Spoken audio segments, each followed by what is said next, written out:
बिस्मिल्लाहिर्रहमानिर्रहीम। मैं हूं मलिक मोहम्मद अली। प्रोग्राम बात से बात मलिक मोहम्मद अली के साथ। क्या तहरीक इंसाफ में फॉरवर्ड ग्रुप बनने जा रहा है?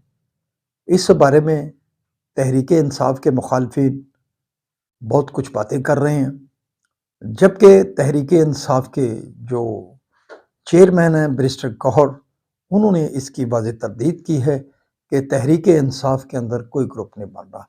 और आज के प्रोग्राम में हम इस बारे में आपको बताएंगे कि वाकया तहरीक इंसाफ में क्या ग्रुप बनने जा रहा है फॉरवर्ड।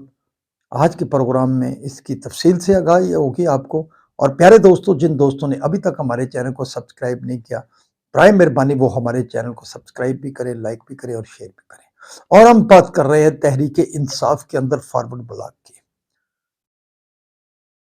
26वीं आईनी तरमीम के हवाले से तहरीक इंसाफ के बड़े सारे जो अरकान कौमी असम्बली थे, वो तहरीक इंसाफ से अदम राब्ते में चले गए थे। तहरीक इंसाफ का उनसे राब्ता नहीं हो रहा था।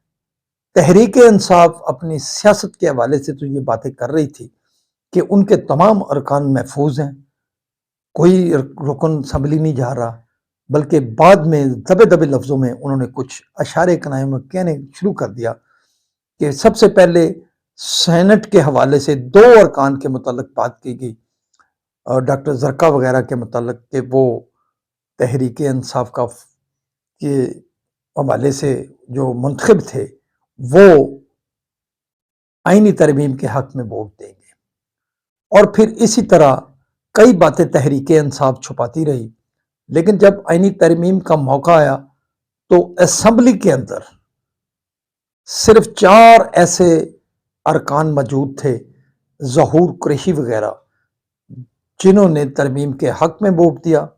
और हुकूमत ने अपनी अददी तलात को पूरा किया। 224 की बजाय 225 अरकान असम्बली 2/3 से ज़ायद अक्सरियत ज़ाहिर की गई और वो आईनी तरमीम पास होगी। बाकी अरकान को वोट के हवाले से नहीं किया गया, चूँकि हुकूमत के पास माजी का एक फार्मूला मौजूद था। जब तहरीक अदम एतमाद के बाद मियाँ मोहम्मद शहबाज शरीफ वज़ीर आज़म पाकिस्तान बने थे, तो तहरीक इंसाफ के 21 अरकान कौमी असम्बली वो तहरीक इंसाफ में ही मौजूद रहे, लेकिन उन्होंने हुकूमत को वोट नहीं दिया।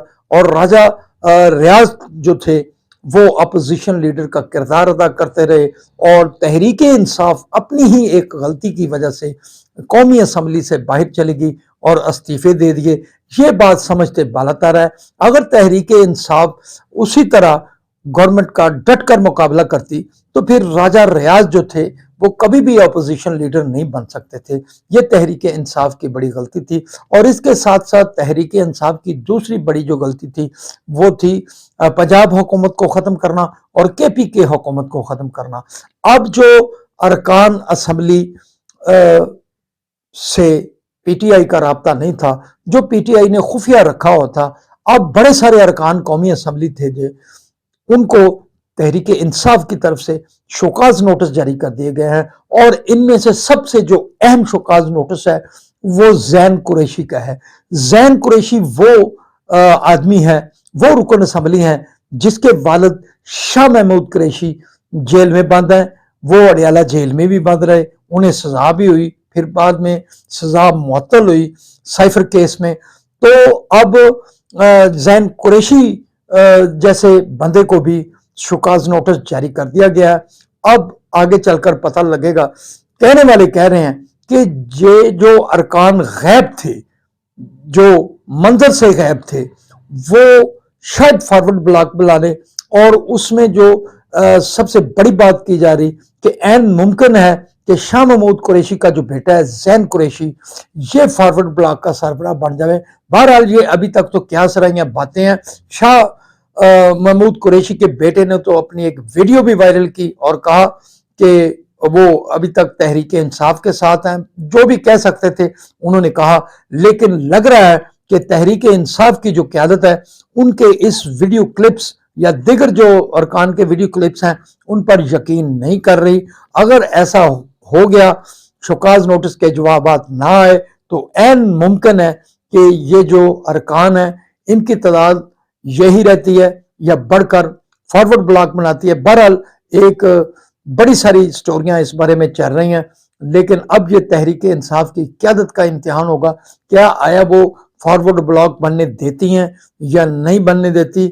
بہرحال تحریک انصاف بڑے سارے مسائل کا شکار ہے، اور ظاہری طور پر چونکہ اس کا سوشل میڈیا جو ہے وہ بہت مضبوط ہے، اس حوالے سے تو وہ میدان میں بھرپور طاقتور نظر آتی رہتی ہے، لیکن اندرون خانہ اسے بہت زیادہ چوٹیں لگی ہوئی ہیں جو کہ عنقریب ظاہر ہونا شروع ہو جائیں گی۔